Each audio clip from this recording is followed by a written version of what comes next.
Komunikasi terakhir yaitu hari Minggu siang. Komunikasinya itu minta uang untuk ganti oli motornya. Itu doang. Kan cuma ngelatih bola itu paling buat jajan berapa. Semuanya kebutuhan dia itu masih minta sama orang tua. Jajan, beli permen, beli es pun minta sama orang tua. Paling 10.000 kasih. Alhamdulillah itu dia sehari aja cukup. Kalau yang saya harapkan sama pemerintah, mudah-mudahan bisa mengusut tuntas dan minta keadilan yang seadil-adilnya.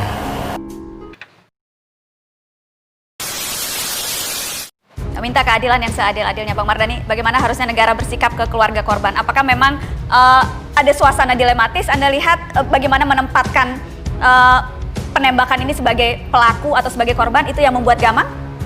Tidak, harus jelas kasus penembakan ini kejadian luar biasa. Korban 6 ini harus dibuka seadil-adilnya, dan keluarga korban yang tadi berharap keadilan harus dipenuhi oleh negara. Keadilan itu dasar dari NKRI kita.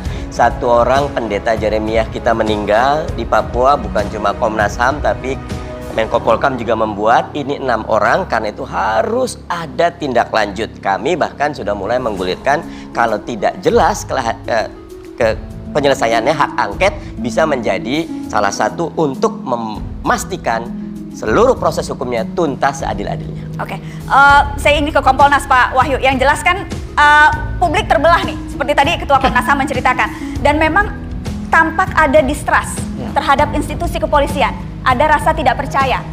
Apa yang seharusnya dilakukan kepolisian untuk menjawab rasa-rasa curiga publik ini? Jadi langkah kepolisian ketika berani membuka diri itu sebetulnya langkah untuk menimbulkan rasa percaya masyarakat. Nah, kemudian karena ini era media sosial yang begitu marak, saya kira masyarakat juga kemudian jangan memprovokasi, karena kemudian kalau yang terjadi saling memprovokasi, maka apa yang kita lakukan ingin terbuka ini jadi hilang. Menurut saya juga yang penting harus dicatatkan di sini, publik juga harus menghormati. Ini kan selain Polri, ada Komnas HAM, ada ini DPR juga akan melakukan langkah-langkah. Saya kira kita hormati semua. Ketika kita semuanya mau menghormati dan tidak kemudian kita membuat gaduh sendiri, persoalannya akan lebih sederhana dan tidak terbelah itu. Saya setuju dengan Pak Mardhani, NKRI itu nomor 1.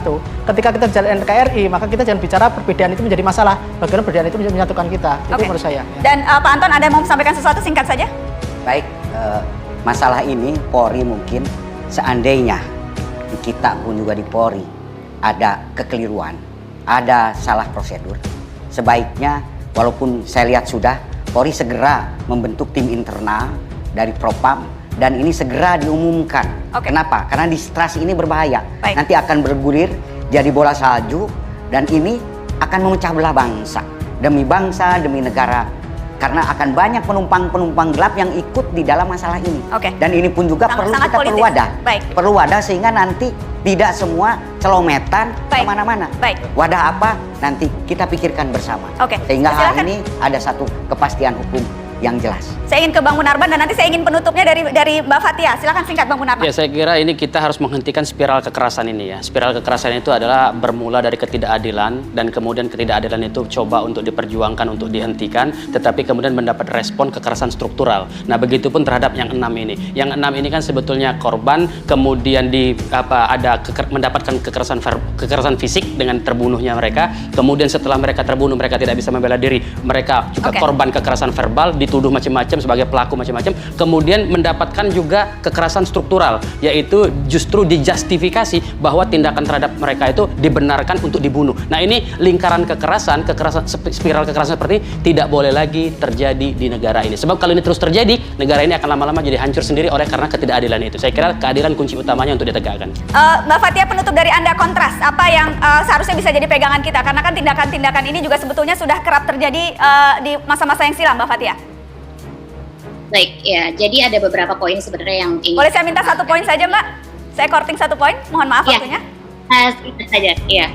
Pertama, Propam juga harus melakukan audit terkait soal penggunaan senjata tersebut.